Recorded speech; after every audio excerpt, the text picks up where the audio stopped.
பாருங்க, நமக்கு வாழ்க்கையிலே வருகின்ற பிரச்சனைகள், நோய்கள், இது எல்லாவற்றிற்கும் ஒரே ஒரு பரிகாரி இருக்கார். இயேசு என் பரிகாரி, என் ஜீவிய காலமெல்லாம் இயேசு என் பரிகாரி. அவர் சொல்றாரு, நானே உன் பரிகாரியாகிய கர்த்தர் என்றார். பிரியமானவர்களே, யாத்திராகமம் 15வது அதிகாரம் 26வது வசனத்திலே, நீ உன் தேவனாகிய கர்த்தரின் சத்தத்தை கவனமாய் கேட்டு அவர் பார்வைக்கு செம்மையானவைகளை செய்து அவர் கட்டளைகளுக்கு செவி கொடுத்து அவருடைய நியமங்கள் யாவையும் கை கொண்டால், நான் எகிப்தியருக்கு வரப்பண்ணின வியாதிகளில் ஒன்றையும் உனக்கு வரப்பண்ணேன். நானே உன் பரிகாரியாகிய கர்த்தர் என்றார். பாருங்க, நமக்கு வாழ்க்கையிலே வருகின்ற பிரச்சனைகள், நோய்கள், இது எல்லாவற்றிற்கும் ஒரே ஒரு பரிகாரி இருக்கார். இயேசு என் பரிகாரி, என் ஜீவிய காலமெல்லாம் இயேசு என் பரிகாரி. அவர் சொல்றாரு, நானே உன் பரிகாரியாகிய கர்த்தர் என்றார்.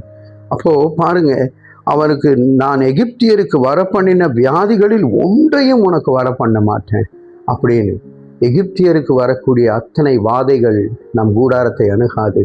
வறுமை நம்மை வாட்டாது.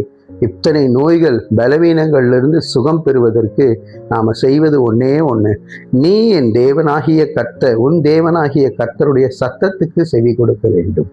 அப்போ அவருடைய சத்தத்துக்கு நாம் செவி கொடுக்கும் பொழுது கர்த்தர் நம் பரிகாரியாக இருக்கின்றார். ஒரு இடங்கள்ல மந்திரவாதிகள் நிறைந்த ஒரு சூழல்.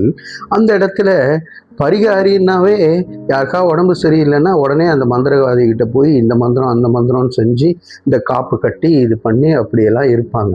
அப்போ ஒரு முறை என்னாச்சு, ஒரு குழந்தை பலவீனமாய் சுகவீனமாக இருந்தது. அங்கே போய் அந்த தந்திரங்கள்லாம் என்னென்னவோ செய்கிறாங்க. இது இங்கே ரத்னம் சொட்ட சொல்கிறாங்க, அது செய்ய சொல்கிறாங்க. ஆனால் ஒரு டெவலப்மெண்ட்டுமே இல்லை. அங்கே பார்த்தா அந்த குழந்தை பலவீனமாக போய்கொண்டே இருந்தது. அந்த இடத்துல ஒரு மிஷினரி வர நேர்ந்தது.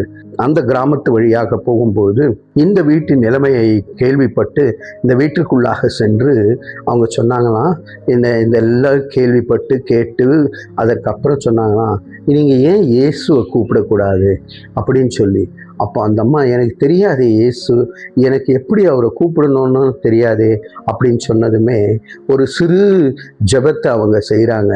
அவங்க செஞ்ச ஜெபத்துக்கு அடுத்தபடியாக அந்த குழந்தை அசைய ஆரம்பித்தது. பலவீனத்திலிருந்து பலன் மேல் பலன், பலன் மேல் பலன் வந்து அது ஒரு சாட்சியாய் நின்றதுக்கு குழந்தையாக இருந்தது.